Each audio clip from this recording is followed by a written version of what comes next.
afternoon, ladies and gentlemen. My name is Dr. Jon Balkowitz. I'm the Director of Research and Development in Intelligent Concrete. We specialize in bringing new and emerging technologies to the concrete industry.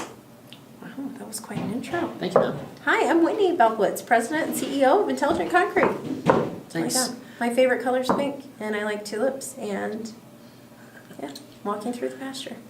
So it's Q&A day, sponsored to you by Marmite. It's awesome. Why don't we do Kerrygold on this one? Or do we still have to stick with Marmite? It's Marmite. We could do Marmite and Kerrygold, but you're not taking it away from Marmite, okay?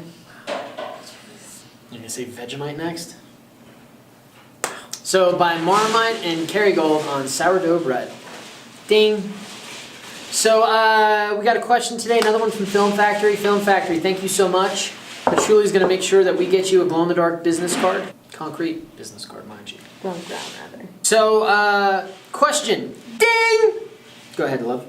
Any thoughts on chopped basalt fiber versus AR glass fiber? What does AR stand for? I don't know. I was just going to ask you. Well, make it up. Auto reactive. That's exactly what it stands for. Auto-reactive glass fiber. No, it's alkali resistant. Oh, that makes more sense. Why would we need to be concerned about the resistance of a glass fiber with alkalis? Well, glass is very brittle, right? So it would just, no. What else? Why are you asking me these questions? I Well, feel like this is not my expertise. So, glass is what? What's the chemical component? Basic. I don't know. Silica. Oh. So if we have alkalis that are not resistant, or silicas that are not resistant to alkalis, what do we normally see? ASR. Alkali-silica reactivity. So Right. you really want an alkali-resistant glass fiber, especially if you're using a high alkaline cementitious pack. So the question was, what are our thoughts on basalt fiber versus AR glass fiber? And they're great. Basalt fiber is awesome. We used basalt fiber, basalt mesh, basalt rebar years ago for a lot of our Army Corps projects.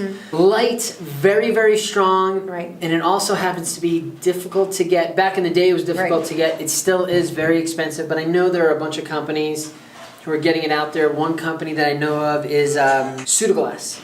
Sourdough.com. They do, I don't know if they produce it, but I know they distribute basalt fibers and the mesh and the matting and then the rebar as well. But again, extremely expensive. And for the alkali-resistant glass fiber, great. I mean, they're both great materials, especially if you know, I call them flexi fibers, fibers that are, not steel, if you will. Especially if you're looking for something to hold the concrete together after it fails. Sure. Great technologies to use. So, I mean, they're great as long as you can get your hands on them.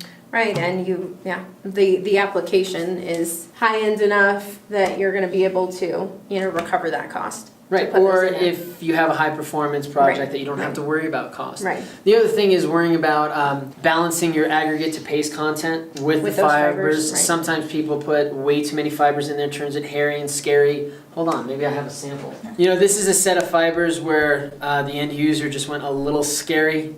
Yeah, and just too high of a volume. Didn't balance that aggregate to paste ratio with the amount of fibers, and what the fibers end up doing is monopolizing that paste content, and you get this hairy mess. And it looks terrible too. Well, and it also reduces your strength significantly. Right. And what you do want it to look like is something more like this, where you can't even tell that your fibers are in there, or if you can, it's you can barely tell. Right.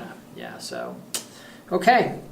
So, quick question, quick answer. Love it. Hope you got something out of us. Don't forget to like and subscribe. Let us know what concrete questions, concrete concerns you get. Go concrete! Beat asphalt!